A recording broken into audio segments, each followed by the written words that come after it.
तो पिछले एपिसोड में हमने देखा था चौल चौल गैंग गांव में तलाशी ले रहे होते हैं। उसी दौरान यूनसेरी पकड़ी जाती है। ऑफिसर्स उसके ऊपर बंदूक तान देते हैं। तभी वहां कैप्टन री आ जाते हैं और सबको बताते हैं कि यूनसेरी मेरी मंगेतर है और वो डिवीजन 11 से है, जो कि साउथ कोरिया से आई है। दरअसल डिवीजन 11 वो होते हैं जो स्पेशल एजेंट और उनके परिवार का ख्याल रखती है, जो कि साउथ कोरिया में रहते हैं। इसके बाद हम देखते हैं यूनसेरी और कैप्टन ली अपने अपने कमरे में लेटे होते हैं। तभी यूनसेरी कैप्टन री से बोलती है, जब तुम घर पर नहीं थे मैंने तुम्हारा बुक सेल्फ देखा था, जो कि मुझे नहीं देखना चाहिए था, तुम माफ करना। पर वहाँ पर मैंने कुछ पियानो से रिलेटेड चीजें देखी। तो क्या तुम्हें पियानो बजाना आता है? फिर यहाँ से पास्ट की झलक दिखाई जाती है, जहाँ कैप्टन ली स्टेज पर पियानो बजा रहे होते हैं। यानी कि कैप्टन ली दिखते सख्त है, लेकिन अंदर से बहुत ही मासूम और नर्म है। इसके बाद हम डेन नाम की लड़की को देखते हैं, जो कि स्विट्जरलैंड से आई होती है और उसके अंकल उसे लेने आए होते हैं। यहाँ उन दोनों की बातचीत से पता चलता है कि डेन कैप्टन ली की मंगेतर है और इन दोनों की सगाई 7 साल पहले ही हो चुकी थी।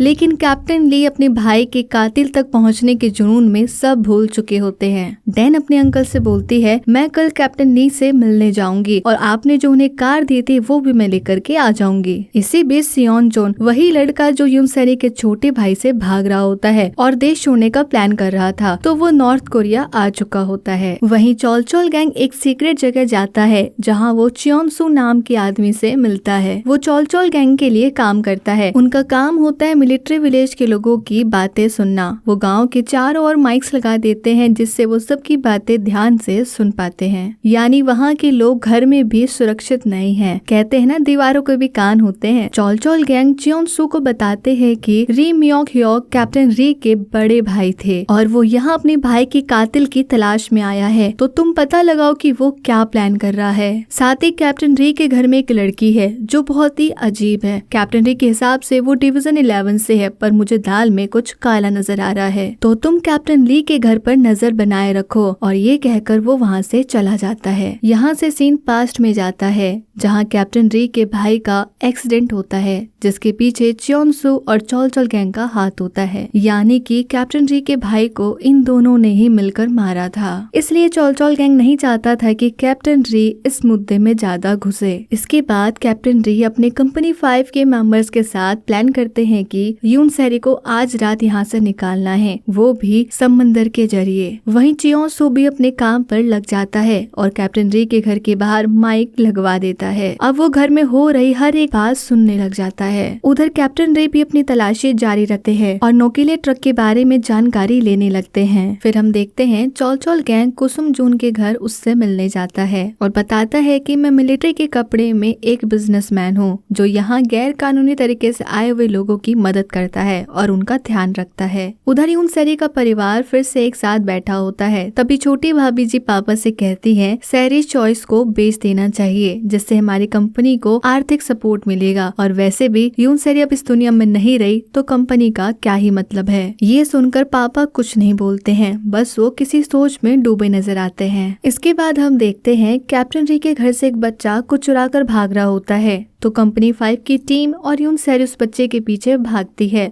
और उस बच्चे को पकड़ लेते हैं। बच्चा रोते हुए बोलता है कि मुझे जाने दो, मेरी बहन बहुत भूखी है। यूनसेरी बच्चे की बात सुनकर इमोशनल हो जाती है, क्योंकि वो बच्चा अनाथ था और भूखा भी। तो वो कैप्टन ली के घर से जरूरत का हर एक सामान बच्चे को दे देती है और कहती है, आगे से चोरी मत करना, ये गलत काम है। इसके बाद वो बच्चा बहुत खुश हो जाता है और भागते भागते अपनी बहन के पास आता है और बड़े ही प्यार से उसे अपने हाथों से खाना खिलाता है। इसके बाद यूनसेरी और बाकी सब हंसी मजाक कर रहे होते हैं। यूनसेरी रात को कोरिया जाने वाली थी, तो वो सबको थैंक यू बोलती है और प्यार के तौर पर सबको एक सर्टिफिकेट देती है। पर कैप्टन री को ये सब देखकर अच्छा नहीं लगता, क्योंकि यूनसेरी ने ना तो उन्हें थैंक यू बोला और ना ही सर्टिफिकेट दिया था। पर थोड़ी देर बाद यूनसेरी कैप्टन री को घर के आंगन में लेकर जाती है और एक छोटा सा पौधा देती है और कहती है कि तुम रोज इस पौधे से अच्छी अच्छी बातें करना, दिल में जो भी बात हो इस पौधे को बता देना। अच्छी बातें सुनकर पौधा अच्छे से बड़ा होता है और फल में भी मिठास आती है। कैप्टन ली ये देखकर खुश हो जाते हैं कि यूनसेरी ने भी उन्हें कुछ दिया है। अब रात हो जाती है और यूनसेरी का जाने का समय हो जाता है।